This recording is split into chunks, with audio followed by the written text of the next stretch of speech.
Bonjour, bonjour à tous et bienvenue donc pour cette nouvelle conférence et pour assister à l'exposé de Eric Zipper, notre grand témoin de ce samedi, qui va nous parler de son expérience sur le séisme qui a touché Haïti en 2010, le 12 janvier. Eric Zipper est président du Corps mondial des secours et ancien président du Spéléo Secours français, dont il est toujours le conseiller technique. Et il est donc parti avec une vingtaine de ses collègues secouristes suite à ce séisme en Haïti qui a fait plus de 230 000 morts et pratiquement autant de blessés. Donc je laisse la parole à Eric. À la fin de son exposé, un temps vous sera donné bien sûr pour lui poser des questions, pour réagir.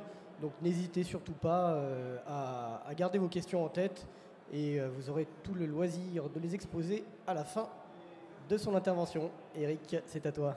Merci. Bonjour à tous, merci d'être venus. Donc j'ai une demi-heure pour vous présenter des tranches de vie d'une mission à l'international, donc sur de la catastrophe.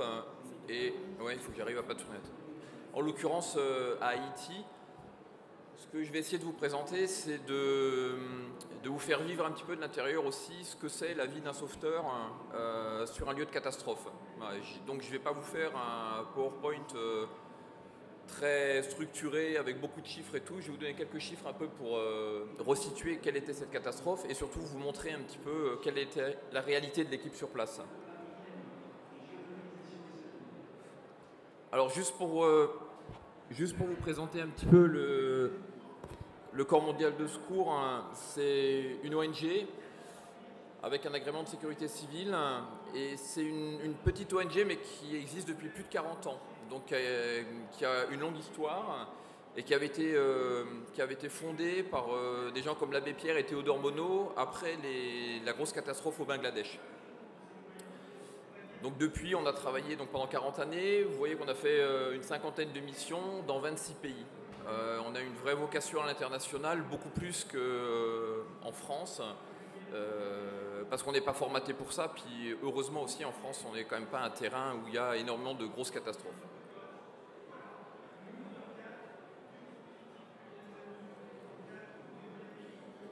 Donc notre travail, c'est vraiment d'intervenir, on fait de l'USAR, ce qu'on appelle donc de Urban Search and Rescue. On cherche les personnes survivantes tout de suite après la catastrophe. Donc en fait, nos missions sont relativement courtes, elles durent en principe une quinzaine de jours, et on repart en laissant la place aux gens qui vont s'installer durablement pour du camp de réfugiés, pour soigner ou des hôpitaux. Dans le type de catastrophe sur lequel on intervient, vous voyez qu'on intervient surtout sur du tremblement de terre et des inondations. Aussi pas mal de cyclones, typhons. Le dernier était la mission qu'on a fait, la mission Ryan aux Philippines, il y a un peu plus d'un an. Le tsunami, on était intervenu pour le tsunami qui avait eu lieu en Indonésie. Et puis après, il y a quelques catastrophes qui sont plus rares, qui sont citées là dans les 12%. Que vous dire de plus avant qu'on démarre sur Haïti, c'est qu'on est composé uniquement de bénévoles, on travaille, on forme nos propres équipes et on regroupe des gens qui doivent au minimum avoir un PSE1, un PSE2, donc c'est pour ça qu'on travaille avec des gens qui viennent un petit peu de tous les horizons. Donc contrairement à d'autres associations où des fois il y a une certaine rivalité entre les origines, nous en fait ce qu'on recherche c'est les compétences des gens et leur capacité à travailler dans la durée sur des terrains d'opérations difficiles. Donc, ouais, voilà. Donc on a des sapeurs-pompiers, on a beaucoup de gens de la protection civile, on a des maîtres chiens qui sont formés dans des associations de maîtres chiens ou autre part, des médecins et des infirmiers, des logisticiens, et on travaille aussi avec le TAV, donc, qui est un organisme de la sécurité civile allemande. Et puis c'est vrai qu'on a pas mal de gens aussi maintenant du Spéléo Secours français qui nous ont rejoints parce qu'il y a aussi des compétences qui sont intéressantes. Et donc vous voyez que 61% des interventions se font à l'étranger. Donc c'est vrai qu'on a vraiment une vocation internationale. Donc aussi, juste pour que vous compreniez un petit peu ce que vous allez voir après, donc nos sauveteurs, comme on n'est pas très nombreux comme sauveteurs, on leur demande d'être polyvalents, on leur demande aussi d'être endurants, d'être d'être bien dans leur tête pour pouvoir rester en équipe loin de chez nous, d'être très autonome. Et puis ensuite, on s'aperçoit aussi que dans le sauveteur, on a des gens qui ont un métier qui nous sert directement, que ce soit des médecins ou des infirmiers, puis on a des gens qui ont des compétences qui sont intéressantes pour nous, et puis des gens qui sont dans les domaines d'activité professionnelle qui n'ont rien à voir du tout avec le secours, hein, et qui viennent nous rejoindre. En revanche, cette richesse qu'il y a d'origine est très intéressante pour nous aussi, parce que du coup, on a des compétences très variées, que ce soit aussi bien au niveau administratif qu'au niveau logistique ou soins. Et puis, ce qu'on demande, des objectifs vraiment dans toute notre formation, c'est que nos sauveteurs soient 50% avec un savoir-faire qui soit validé, et on leur demande 50% de savoir-être, parce que quand on est loin de chez nous et qu'on est dans un théâtre d'opération qui est difficile, et voilà, on ne peut pas partir avec quelqu'un qui ne va pas réussir à s'intégrer dans le groupe. Donc pour venir sur Haïti, sur une image que tout le monde a vue, mais qui du coup va vous permettre aussi de vous remémorer un peu ce qu'était ce séisme exceptionnel quand même par l'ampleur des dégâts qu'il avait causés. Je vous propose juste quelques chiffres, vous en aurez plus après, mais donc la date, c'était le mardi 12 janvier que ce séisme a eu lieu. La magnitude n'était pas exceptionnelle, hein. Magnitude 7, c'est un séisme qui secoue beaucoup, mais enfin, c'est quand même, par exemple, le tsunami, c'était 9,2, donc on était quand même dans quelque chose de beaucoup plus fort. En revanche, son épicentre était bien sur Terre. Les habitats là-bas n'étaient pas antisismiques, donc beaucoup de dégâts. Et puis surtout, on a eu de très très nombreuses répliques après le séisme, et pendant notre travail aussi, je vous montrerai un petit peu, ça complique énormément le travail des équipes de secours. Hein. Haïti, c'est 10 millions de personnes, donc c'est 200 000 morts, c'est quelque chose qui pèse vraiment très fort quand même sur un pays aussi pauvre qu'Haïti. 1 100 000 sans-abri, parce que déjà beaucoup d'Haïtiens vivent dans des conditions qui ne sont pas loin d'être des sans-abri. Ça a touché plus de 3 800 000 personnes, 300 000 blessés qui ont été pris en charge et 2 millions de personnes qui étaient sans nourriture. Donc l'ampleur de la tâche pour les sauveteurs qui arrivaient là-bas était énorme. Alors, ce sont quelques chiffres aussi qui sont intéressants parce que en tout, il y a 43 équipes hussards internationales qui sont parties sur Haïti. Donc souvenez-vous aussi, beaucoup de ces équipes sont parties directement sur Port-au-Prince qui a très vite saturé et pas mal de ces équipes finalement sont restées bloquées sur le tarmac de l'aéroport. 2000 secouristes sont intervenus, 160 équipes cynophiles et 20 000 personnes ont été secourues. C'est pas beaucoup par rapport aux chiffres qu'on a vus avant. Alors le CMS là-dessus, bien sûr, les moyens sont très modestes. Hein. On ne ramène pas un dixième de ce qu'ont ramené les autres, mais n'empêche qu'on est parti à 16 avec un médecin, 2 infirmiers, avec un rôle pour les médecins et les infirmiers, 50% assurer le suivi médical et l'état de santé des sauveteurs, et 50% pour la population locale. Un équipage cyno avec un maître chien, et puis 12 techniciens de catastrophe. Et on est parti là-bas avec près de 3 tonnes de matériel. Alors 3 tonnes, ça peut paraître beaucoup ou pas beaucoup. On est complètement autonome. On est une des seules ONG à partir de manière totalement autonome. Donc on emmène avec nous tout ce qu'il faut pour pouvoir se nourrir, se loger, secourir et dégager les gens. Et on emmène 300 kg de médicaments. La particularité aussi, c'est qu'à un moment, il faut s'arrêter dans le poids qu'on emmène parce qu'il va falloir le porter. Vous verrez sur les photos qu'on le porte tout le temps, ce matériel. On n'arrête pas de le soulever, de le reposer, de le reprendre, de repartir plus loin. Et on arrive dans un endroit où il n'y a plus de moyens de locomotion traditionnels. Donc ce matériel, il faut pouvoir le porter, nous, à dos d'homme.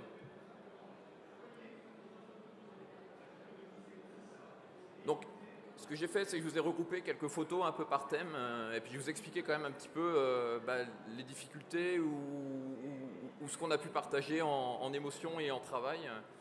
Donc là, pour vous donner une idée, voilà à quoi ressemble du matériel d'une équipe hussard qui part à l'étranger. Donc vous voyez bien, c'est pas palettisé, c'est pas rangé dans des caisses très grosses et très lourdes, parce qu'il faut qu'on soit capable de tout porter. Et quand je vais vous montrer après ce qu'on a utilisé comme moyen de transport pour se rendre à Jacmel, vous comprendrez que c'était cette manière que c'est le plus adapté. En revanche, il ne faut pas qu'on le lâche des yeux, on le stocke. Donc les photos qui sont là, il y en a une qui est faite à Paris et il y en a l'autre qui est faite à l'aéroport de Saint-Domingue. Et notre gros travail, tant qu'on n'est pas arrivé sur les lieux, ça va être de veiller à conserver notre matériel. Alors ça aussi, c'est une photo que j'aime bien, parce qu'on nous explique toujours qu'il y a des tas d'organismes internationaux qui gèrent la crise à travers le monde et qui accueillent les équipes arrivées sur place. Donc là, c'est notre arrivée à Saint-Domingue, donc il est 23 heures heure locale, et on est devant le bureau de l'ONU, de l'INSARAG, qui attend les sauveteurs à l'aéroport de Saint-Domingue. Donc en fait, aucun accueil, il y a juste un morceau de carton où il y a un certain nombre de numéros de téléphone, dont la plupart sont numéros de téléphone de l'armée américaine, qui sera notre premier contact pour nous donner des images et nous expliquer comment on va pouvoir se rendre à Jacmel en partant de Saint-Domingue.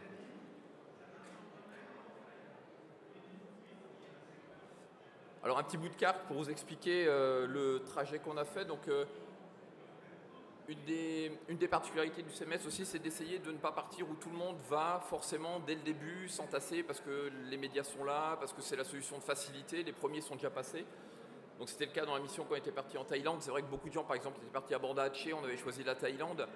Quand on est parti à Haïti, tout le monde est parti sur Port-au-Prince. Il y avait d'énormes besoins à Jacmel, donc qui est une petite ville à peu près à 80 km au sud, qui était isolée du monde, qui était plus accessible. Il n'y avait aucune route qui y menait et où 50% de la ville était détruite. Et puis finalement, quand on est parti aux Philippines, à la dernière mission qu'on a faite, on n'est pas parti à Tacloban non plus, où beaucoup d'ONG sont partis. On est parti au nord de Cebu. Et on était les premiers à apporter secours à une population qui avait été très durement touchée. Donc là, en fait, on atterrit à Saint-Domingue. Une partie de l'équipe repart avec des camions qu'on avait réussi à avoir par l'Alliance française jusqu'à Pedernales, à la frontière haïtienne et Saint-Domingue. Et l'autre partie de l'équipe sera transportée par avion par l'armée dominicaine. Après, la difficulté, ça a été de trouver un bateau qui accepte d'aller jusqu'à Jacmel, parce que les bateaux avaient peur d'être pris d'assaut par les gens pour récupérer tout ce qui leur manquait au niveau du bateau. Et le séisme avait relevé le niveau du port, donc il y avait très peu de bateaux qui osaient aller jusqu'au port de Jacmel de peur de s'échouer à l'arrivée du port. Donc c'était une traversée qui a été assez spéciale. Il a fallu remplir le bateau, elle a duré 6 heures de traversée et on a attendu la nuit pour débarquer à Jacmel pour des raisons de sécurité. Alors, le premier travail d'une équipe qui part à l'étranger, c'est que vous partez avec du matériel, certes, mais après, il faut l'acheminer de votre point d'arrivée au point où vous allez travailler. Et là, il faut avoir de l'imagination, de la débrouillardise, très vite nouer des contacts au niveau local. Donc là, c'est les camions qu'on a vus. On avait 2 camions comme ça par l'Alliance française. Là, vous avez par exemple un des avions de l'armée dominicaine qui a assuré le transport du personnel. Et puis 2 autres personnes ont escorté les camions par la route pendant toute la nuit pour les amener jusque sur la côte. Et puis là, en photo, ici, vous avez le bateau qui a assuré notre transport. Donc c'est des bateaux qui ne sont pas vraiment faits pour transporter des passagers, qui ne sont pas vraiment faits pour transporter du fret conditionné comme on l'avait. Voilà, en sachant qu'on emmène notre eau aussi. Voilà, il y a beaucoup de choses à mettre sur ce type de bateau. Et dernier détail aussi qui a son importance, les Dominicains n'aiment pas les Haïtiens, donc c'était aussi difficile d'avoir l'armée dominicaine qui accepte d'aller prêter main forte aux gens qui étaient à côté. Alors, quand je vous disais que le matériel doit être conditionné dans des poids qui soient relativement aisés à transporter, c'est que ce que vous voyez là, c'est donc de l'eau qu'on a achetée en partie en France et en partie sur place, plus notre matériel. Et donc ça va être ça tout le temps. C'est-à-dire qu'on a déchargé de l'avion, on a rechargé dans les camions, on décharge les camions, on recharge le bateau, on redécharge le bateau, on recharge le camion qui nous attend au port. Donc voilà, donc c'est vrai qu'on ne peut pas porter non plus des poids. Et encore à l'époque, on avait des malles qui pesaient jusqu'à 80 kg. Et actuellement, on a réduit le poids pour que ce soit plus facile à transporter. Donc notre premier travail, vraiment sur les premières heures d'intervention, ça va être de la manutention quasiment tout le temps, jusqu'au moment où on va arriver sur place.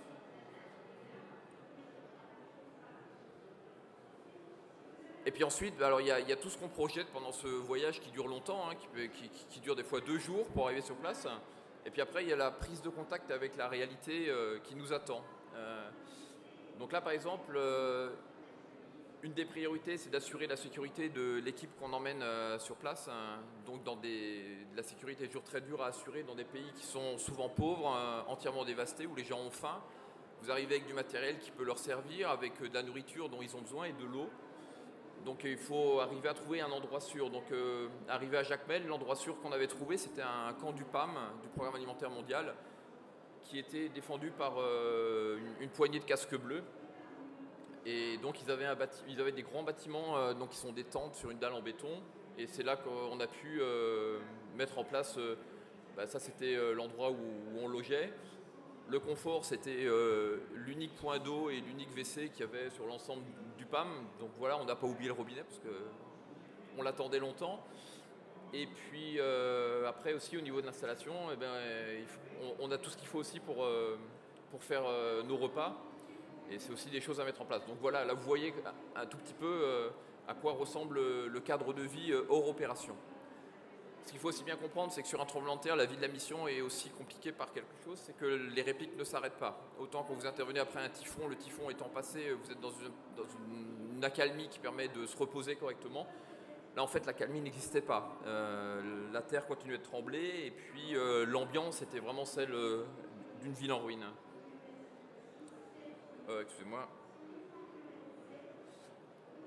Donc on est arrivé le soir, on a découvert cette ville dans la lueur des phares, hein, donc on n'a pas vraiment compris tout de suite l'ampleur des dégâts.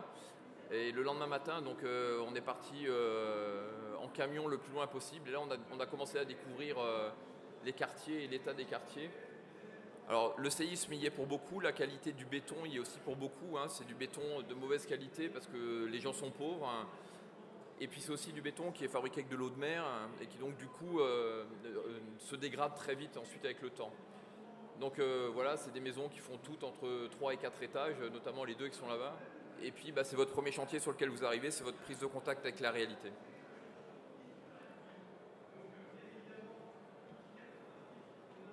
Alors, c'est quelques photos aussi pour vous expliquer qu'on est compétent sur place que lorsqu'on a noué des liens avec les ressources locales. Donc un des premiers travaux qu'il y a en arrivant, c'est d'identifier qui va être notre contact, qui vont être les gens à qui on va pouvoir faire confiance et comment on va pouvoir recenser rapidement et prioriser les besoins de la population. Donc là, on a eu de la chance. En arrivant sur place, il y avait une équipe de pompiers, policiers de Jacmel. Donc sur les 16, il y en avait 12 qui avaient réussi à traverser le tremblement de terre. Et c'est des gens qui ont été constamment à nos côtés. Donc c'est grâce à eux qu'on a pu se déplacer rapidement dans ce qui restait de la ville. C'est eux qui nous ont indiqué les endroits où il fallait travailler. Et c'est eux aussi qui ont assuré en partie notre sécurité en nous présentant à la population. Donc dans les petites photos qui sont là, ce que je voulais aussi vous montrer, c'est que par exemple les moyens lourds qui pour nous sont l'échec, c'est-à-dire qu'on en est au moment où on déblaye parce qu'on est quasiment sûr d'avoir trouvé personne on est sûr qu'il n'y a plus personne de survivant et on déblaye par acquis de conscience. Il y avait une pelle mécanique à Jacmel qui n'avait pas de fuite hydraulique et elle a tenu 2 jours et au bout de 2 jours elle ne fonctionnait plus. Donc après vous vous retrouvez, vous n'avez plus rien du tout pour travailler. Donc beaucoup de choses se font à la main, c'est ferraillé, mais c'est ferraillé un peu n'importe comment, donc c'est aussi difficile de sectionner correctement tous ces fers à béton. Et puis les dalles, quand elles sont trop lourdes et qu'on n'a plus de moyens de levage, la seule solution c'est de les casser en plus petits morceaux pour qu'à plusieurs on puisse les remuer et qu'on puisse ensuite passer en dessous.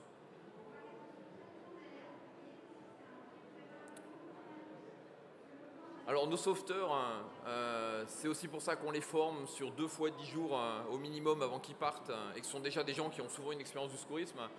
C'est qu'une fois qu'ils sont sur place, on leur demande de vivre dans un environnement qui est complètement différent de ce qu'on peut croiser habituellement, heureusement. On leur demande de partir, alors c'est pas de chance, mais la plupart des missions, je ne sais pas pourquoi, mais elles ont lieu en plein hiver, chez nous. Mais donc vous débarquez dans un pays où la température est de 40 degrés. Et puis on vous demande de faire du travail qui est vraiment fatigant et en plus qui demande une bonne dose de sang-froid et de courage, surtout quand vous êtes obligé de vous engager dans les maisons effondrées alors que les répliques ont toujours lieu. Voilà, donc c'est quand même... ça demande un peu d'abnégation. Voilà, donc ça c'était dans les toutes premières maisons où on a travaillé. Et puis celle en bas, c'est celle dans laquelle on a découvert, vous la verrez après, Elisabeth, un enfant qu'on a dégagé le premier jour où on est intervenu. Alors un des facteurs aussi qui est à prendre en compte, vous vous doutez bien, c'est le stress des sauveteurs. Ils ont beau être aguerris, on a beau être en équipe, être bien soudés. La chaleur, la fatigue, l'absence de possibilité de se mettre en retrait pour reprendre son souffle, se reposer vraiment, est quelque chose qui complique vraiment la tâche des sauveteurs. Donc dans les photos que je vous montre un petit peu, c'est pour vous montrer aussi que les locaux sont fortement impactés, alors même que quand on arrive, on est plutôt une lueur d'espoir pour eux, on leur redonne le moral, et puis finalement après on travaille ensemble et ils sont aussi impactés par le stress. La photo en haut, là, c'est Dusty et Xav, qui donc, est le chien qui avait retrouvé cette petite fille. Après, ce chien, il est formé pour retrouver des vivants, un manque de chance. C'est vrai que sur Haïti, on aura retrouvé, après cette petite fille, que des corps. Et donc, même le chien était complètement démoralisé le soir et on était forcé de le faire jouer pour lui faire retrouver quelqu'un de vivant pour qu'il accepte le lendemain de repartir de nouveau, faire son travail correctement.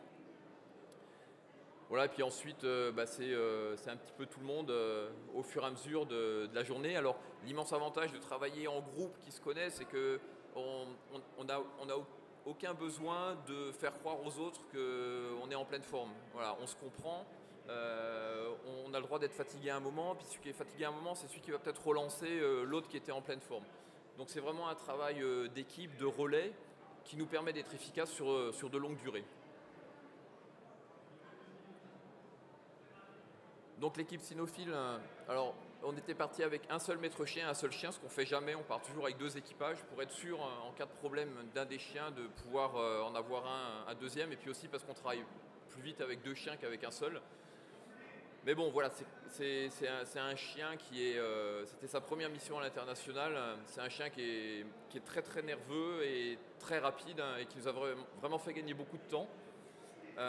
C'est aussi lui qui nous permet de savoir qu'il n'y a pas de survivants, qu'il n'y a plus que des corps, et à ce moment-là de passer directement sur un autre chantier où là on a peut-être des chances de retrouver quelqu'un vivant. Et puis tout au fond, juste pour vous voyez aussi, le camion blanc où il y a plein de choses dedans, c'était un des camions qu'on utilisait pour se déplacer. Donc c'était un camion qu'on gardait toujours aussi précieusement et derrière lequel on mangeait pour être le plus en retrait possible de la population qui, elle, avait des problèmes d'alimentation. Alors malgré tout, j'ai voulu aussi vous montrer qu'on a beau faire des journées qui sont harassantes, de ressortir finalement que des corps, on y croit tout le temps jusqu'au bout de la mission. Il n'y a pas un moment où on n'y croit pas. La photo qui est en haut à gauche, c'était en fin d'après-midi, on avait vraiment dégagé quasiment que des personnes décédées, et à un moment on a vraiment cru qu'on avait détecté quelqu'un qui était vivant. Et immédiatement, les gens qui étaient prostrés à l'ombre sont repartis sur les gravats.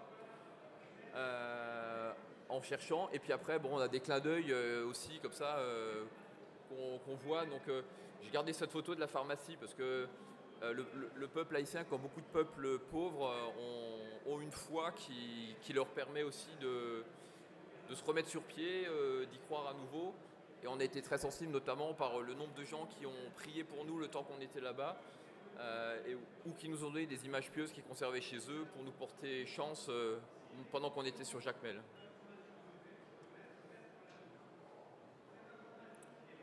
Alors en revanche, il y a de l'espoir, il y a aussi des grands moments de tristesse, vous en doutez bien. Donc les moments de tristesse, c'est effectivement quand on annonce à des survivants que le reste de la famille n'a pas survécu au tremblement de terre.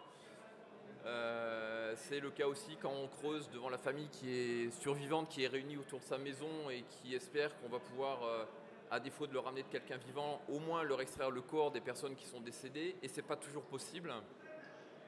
Et puis après, c'est aussi la tristesse après coup qu'il peut y avoir, où là on a perdu un des pompiers qui avait travaillé avec nous et qui était vraiment très proche de l'équipe, et qui finalement est mort assassiné par des trafiquants de drogue haïtiens 3 mois après et brûlé vif.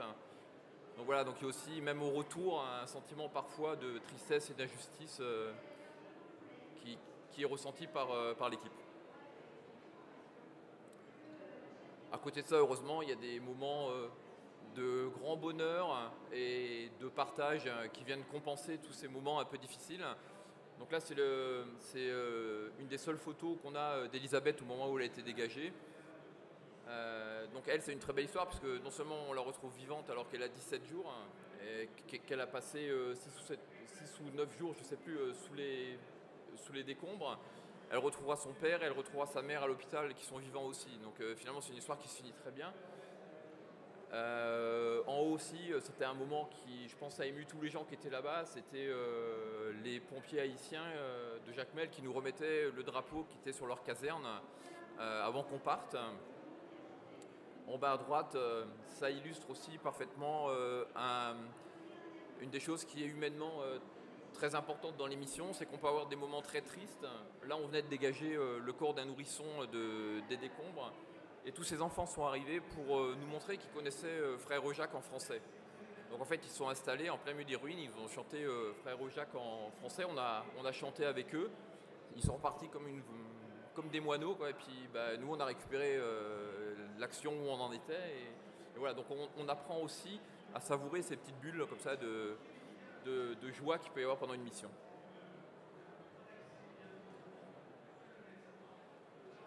Alors, tout ça se fait au milieu d'une population qui est très curieuse, qui veut récupérer des objets qui sont dans leur maison. Et malgré tout, on a besoin de travailler dans le calme et en sécurité. Donc le calme, par exemple, c'est quand on va écouter dans les décombres s'il y a des survivants, on ne peut pas se permettre d'avoir quelqu'un qui marche dessus. Et malgré tout, vous voyez bien, c'est noir de monde. Enfin, vraiment, les gens ont un vrai espoir dans nos équipes et en même temps sont curieux de savoir ce qui va se passer.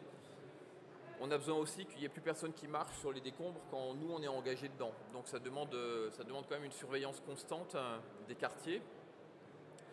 Et il faut aussi, alors pour ça, le CMS y arrive vraiment bien. Je ne sais pas si vous vous souvenez de l'actualité à cette époque-là, c'était les Américains qui étaient sur Port-au-Prince, qui avaient envoyé des GI pour protéger leurs sauveteurs sur Port-au-Prince. Nous, sur Jacmel, on n'a jamais eu de problème avec la population. On avait un rapport avec la population qui était un rapport où il y avait autant d'empathie que de technique. Et ce qui nous a permis, même quand il y a eu les émeutes qui sont arrivées à Jacmel, dans une desquelles on a été prise, quand ils ont reconnu qu'on était les Français et qu'on était là pour venir les secourir, ils sont tous redescendus du camion et ils nous ont laissé passer. Sans rien prendre et voilà, et ça s'est très très bien passé. Donc le rapport à la population est important et il est important dès le début de s'appuyer sur des personnes ressources locales. Alors parmi les sauveteurs, on a une équipe médicale qui là était assez légère, qui était beaucoup plus conséquente quand on est parti aux Philippines. Donc on est 300 kg de médicaments. Notre principe c'est on arrive sur un quartier où il faut fouiller. On construit un PMA dans lequel on va soigner les gens qui sont du quartier qui ont besoin de soins. Et donc très vite, on a une file de plusieurs dizaines de personnes qui se forment. Et puis nous, au bout d'une heure et demie, 2 heures, on a fini de fouiller le quartier, on repart et on est forcé de laisser ces gens sur place. Néanmoins, il y a une discipline... ils sont très, très disciplinés par rapport à ce qu'on peut parfois voir en France. Et puis d'autres fois, on est pris à partie dans la rue. Donc là, par exemple, ils nous avaient arrêtés avec le camion parce qu'ils avaient un jeune qui était blessé, qui avait un abcès très important au niveau de la jambe.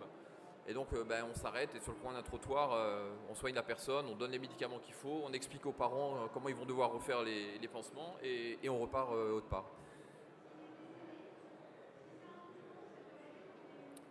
Donc là, sur l'importance de l'équipe, il y a donc une photo là qui illustre bien, c'était le dernier soir où on était là-bas, donc le travail en commun avec les pompiers haïtiens qui étaient avec nous.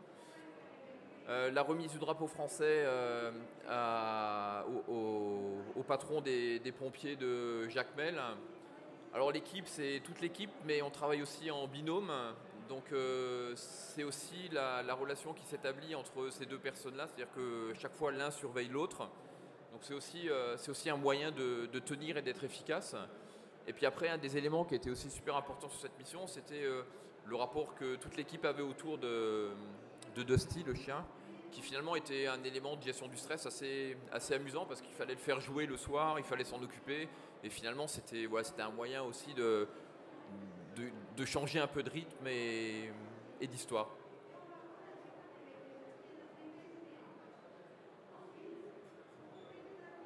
Après, ce qui est très important pour nous aussi sur une mission, c'est la communication. Alors, je ne parle pas de la communication entre nous, mais de la communication externe.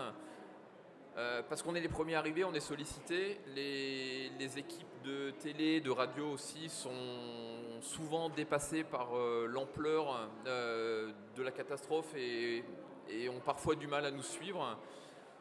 Après, il faut aussi savoir sur quoi on communique, qu'est-ce qu'on communique, et on est forcé nous de communiquer parce qu'on est une ONG, on n'a aucun financement public, donc si on ne parle pas de nous au moment où il y a une catastrophe, on n'a aucun moyen d'avoir des donateurs derrière. Donc là c'était de retour à Saint-Domingue où RFO est venu nous interviewer et publier un certain nombre de reportages sur le travail qu'on avait fait là-bas.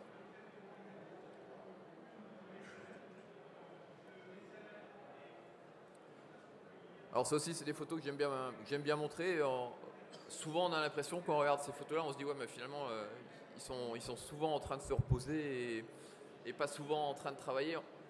C'est notre règle de base pour durer sur plusieurs jours de mission, c'est dès qu'on a un quart d'heure, on se couche et on essaye de dormir.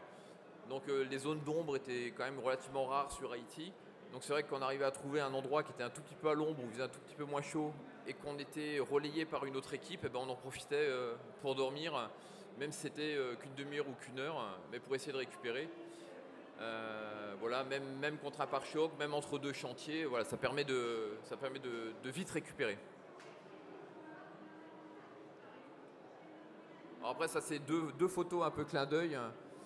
C'est le retour à l'aéroport de Saint-Domingue. Alors bon, vous allez dans un aéroport, ça vous semble quand même assez spartiate comme enfin, il n'y a pas de salle de bain et tout, mais nous d'avoir retrouvé un lavabo où on pouvait se laver correctement, se laver les cheveux, remanger du chaud assis sur une chaise, même si elle était en plastique.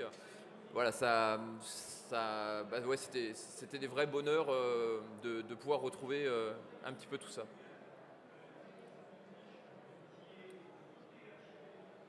Alors, juste pour finir, c'était pour vous situer aussi un petit peu les lieux sur la map monde des interventions qu'il y a eu. Donc vous voyez qu'entre Haïti, la fois d'après les Philippines, la Thaïlande, enfin on est vraiment quand même sur des endroits qui sont très souvent des endroits chauds, très souvent des pays pauvres sur lesquels s'abattent ce type de catastrophe.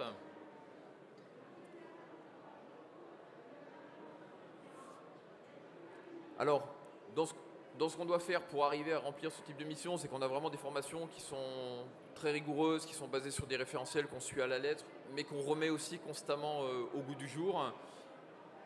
On a des équipes de secours qu'on forme qui sont les plus compétentes possibles et surtout qui sont le plus soudées possible pour être efficaces.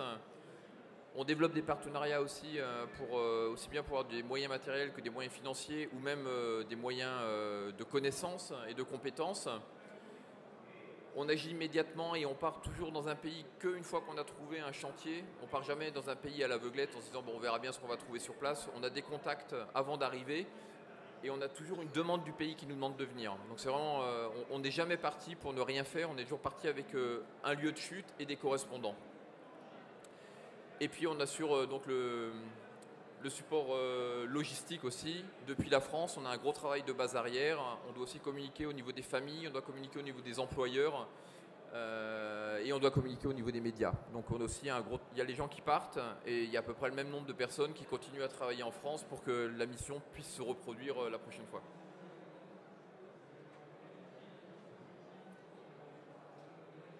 Donc dans les formations, ce qu'on développe, c'est tout ce qui est rigueur, sécurité, adaptation et travail d'équipe. Ce qu'il faut surtout bien comprendre, c'est que par rapport à n'importe quel autre type de formation, quand on part, par exemple là qu'on est parti à Haïti, il faut compter 2 jours et demi pour rentrer le plus vite possible à Paris depuis l'endroit où on était. Quand on était aux Philippines, il fallait 3 jours pour arriver à être rapatrié. Vous savez bien qu'on ne peut pas se permettre qu'on ait une personne sur l'équipe qui le 3e jour nécessite d'être rapatrié en France, bon, sauf blessure, voilà, mais il ne faut pas que ce soit quelqu'un qui craque moralement, il ne faut pas que ce soit quelqu'un qui devienne un fardeau pour l'équipe. Donc le choix des formations et la manière dont on assure nos formations est très importante.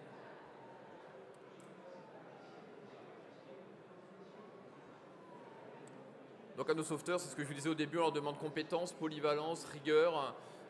Ça, c'est une photo qui n'a pas été prise à Haïti, mais qui a été prise aux Philippines. Aux Philippines, c'était vraiment très symptomatique. On avait des gens qui partaient dans une équipe qui allait faire du tronçonnage pour dégager un village et les voies d'accès.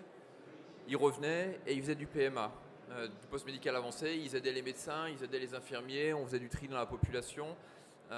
Et puis après, ça se trouve, on va s'occuper de remettre en route un groupe électrogène, on va s'occuper de remonter l'hôpital pour le lendemain. Enfin voilà, donc ce qu'on demande à nos sauveteurs, c'est vraiment de ne pas être dédié à une tâche. Si on emmène 20 personnes à l'étranger, il faut que ces 20 personnes sachent tout faire. y compris nos infirmiers et nos médecins, à qui on demande aussi de suivre au moins le stage équipier pour être capable de démarrer un groupe électrogène, de dérouler de la ligne électrique. Parce que quand un médecin ou un infirmier ne travaille pas comme médecin ou comme infirmier, il faut qu'il puisse travailler pour aider l'équipe.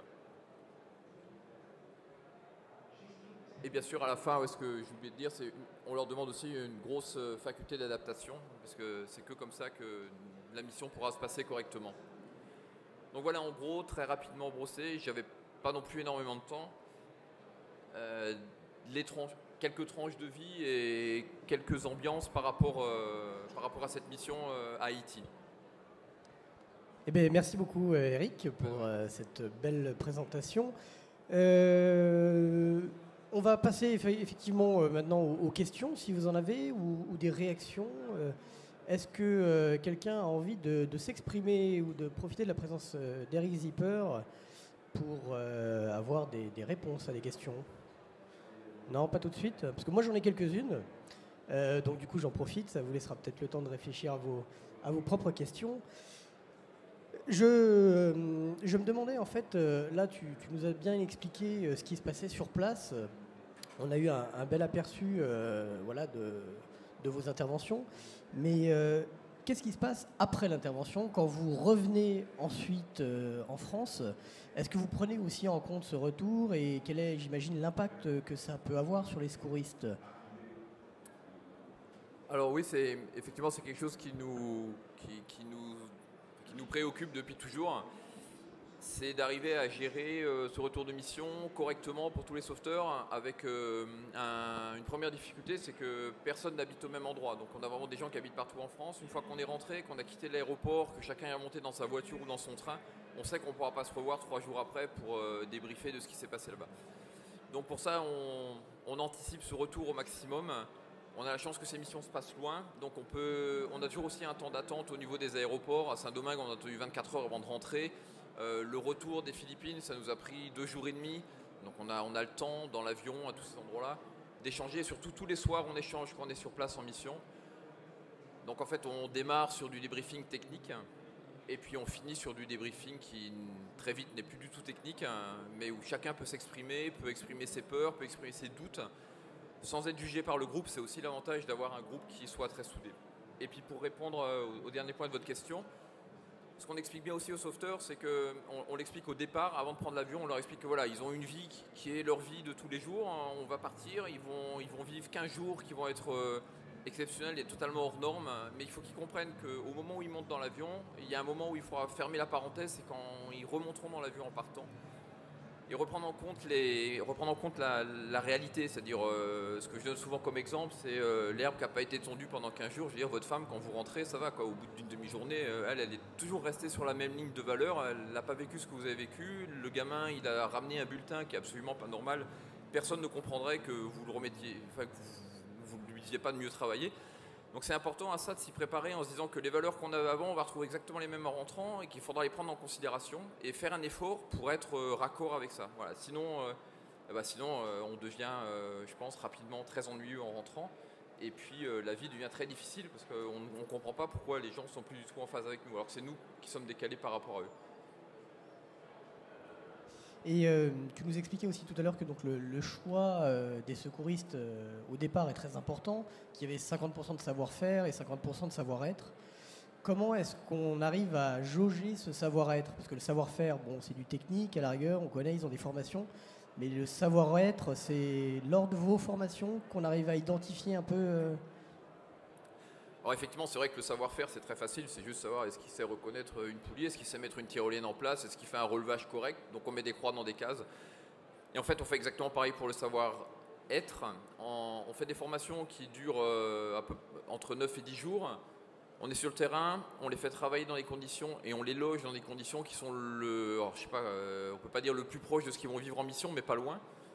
Ils dorment sous tente et on travaille la nuit, on travaille la journée, on alterne les cours et les mises en situation. Et ben, quand on vit 9 jours en vase clos avec des personnes, on arrive à juger leur savoir-être. Alors on a des gens qui nous quittent pendant le stage et puis on a des gens qu'on ne valide pas à la fin du stage et on a des gens à qui on demande de revenir parce qu'en 10 jours on n'a pas réussi à être vraiment sûr qu'on est capable de les emmener très loin sur des choses difficiles. Et du coup, est-ce qu'il y a justement des profils types que vous recherchez? Est-ce qu'il y a... Alors, on a vu les différentes professions qui pouvaient qui pouvaient accompagner ces secouristes, mais est-ce qu'il y a quand même des fois des profils types qui sont plus intéressants que d'autres? Alors des profils types, c'est difficile à dire. On a essayé d'y réfléchir. Ce qu'on a plutôt dégagé, c'est des profils types des gens qui ne doivent pas rentrer chez nous. Alors ça paraît un peu abrupt de le dire comme ça, mais par exemple au retour des Philippines, on a eu plus de 460 personnes qui sont portées volontaires pour rentrer au CMS. Et en fait, on s'aperçoit là-dedans qu'il y a beaucoup de gens qui cherchent pas la bonne chose. C'est des gens qui ont besoin de se prouver des choses, c'est des gens qui ont envie d'avoir une carte de visite internationale. Ou qui s'imaginent qu'on peut partir. On a beaucoup de gens qui étaient très surpris d'apprendre qu'il fallait faire 20 jours de stage étalés sur 2 ans pour pouvoir intégrer les équipes et partir à l'étranger. Donc en fait, je dirais qu'il faut que ce soit des gens qui, dans les qualités de tous nos sauveteurs, c'est qu'il y a vraiment de l'humilité. C'est des gens qui ne le font pas pour se prouver quelque chose à eux ou aux autres.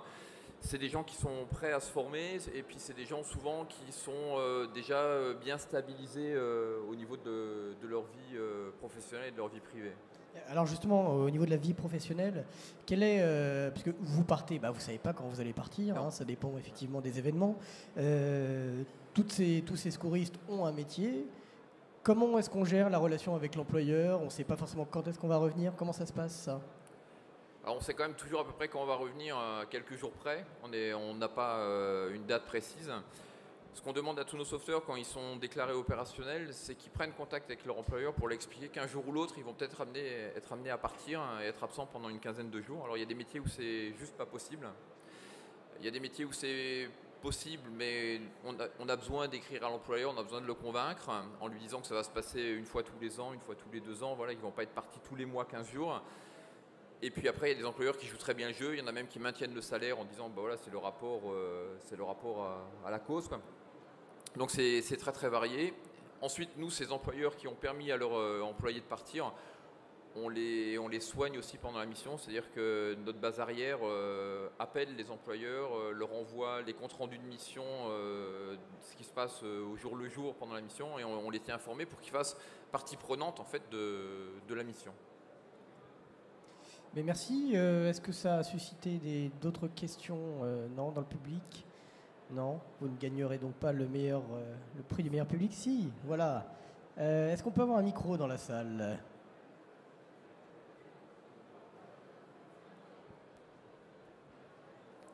N'hésitez pas à vous présenter et à bien parler dans le micro qu'on entende de la question. Bonjour, Desi Akwe. Merci beaucoup pour votre présentation. J'aurais 2 questions. La première, c'est par rapport aux employeurs. Vous avez dit qu'il y avait j'ai cru comprendre qu'il y avait un agrément de sécurité civile. Auquel cas, est-ce que le volontaire, j'allais dire, ne passe pas sous le coup de volontaire de réserve de sécurité civile, auquel cas il pourrait avoir 15 jours sur son accordé par l'employeur. Et ma deuxième question, qui est beaucoup plus générale, c'est comment ça se passe dans ce genre de mission? Je veux dire, qui vous affecte sur quelle région? Comment se passe la demande au début? Est-ce que le pays fait passer une demande à l'ONU? Vous parliez d'INSARA qui redescend à l'Union européenne et qui redescend à la France, et après c'est l'ONU qui vous affecte une région. Enfin, comment ça se passe? Merci. Alors pour votre première question, l'employeur a depuis quelques années un certain nombre de possibilités devant lui. Soit la personne prend des congés payés parce qu'il peut partir, soit lui maintient son salaire, soit effectivement il y a une déduction légale qui permet, en maintenant le salaire, de le déduire comme un don aux associations. Nous, notre statut, malgré l'agrément, on reste une ONG. Donc c'est la transition vers la deuxième partie de votre question. On fait une veille opérationnelle constamment sur des tas de réseaux hors réseau officiel. Hein. C'est vrai que maintenant les réseaux sociaux permettent quand même d'avoir des informations très rapidement si on a mis les bons capteurs aux bons endroits. La deuxième chose, c'est qu'effectivement on est à l'INSARAG, donc on reçoit très rapidement des informations via l'INSARAG et on s'inscrit très rapidement en disant qu'on est disponible ou pas pour y aller. Et ensuite, on prend contact immédiatement avec l'ambassade de France dans le pays quand elle est encore contactable, ou alors avec l'ambassade du pays en France, généralement les deux, c'était le cas pour les Philippines.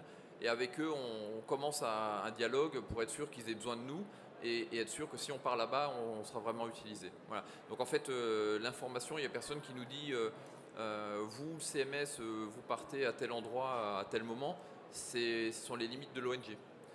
C'est les limites et les avantages de l'ONG. On est autonome, donc c'est un avantage, et on est autonome aussi, c'est à nous d'arriver à trouver comment on va faire pour y aller et nos points de chute. Eh bien, écoutez, s'il n'y a pas d'autres questions, nous allons mettre un terme à cette présentation. Encore merci, Eric Zipper. Et je vous invite à revenir d'ici un petit quart d'heure pour la prochaine conférence sur le bénévolat de sécurité civile, avec entre autres donc la présentation des rapports respectifs de monsieur le préfet Sapin, qui est déjà présent dans la salle, et de monsieur Sauzet, inspecteur général de l'administration. Et ensuite, à la discussion qui suivra autour de la crise des vocations, du bénévolat de sécurité civile et du volontariat chez les sapeurs-pompiers. A tout de suite.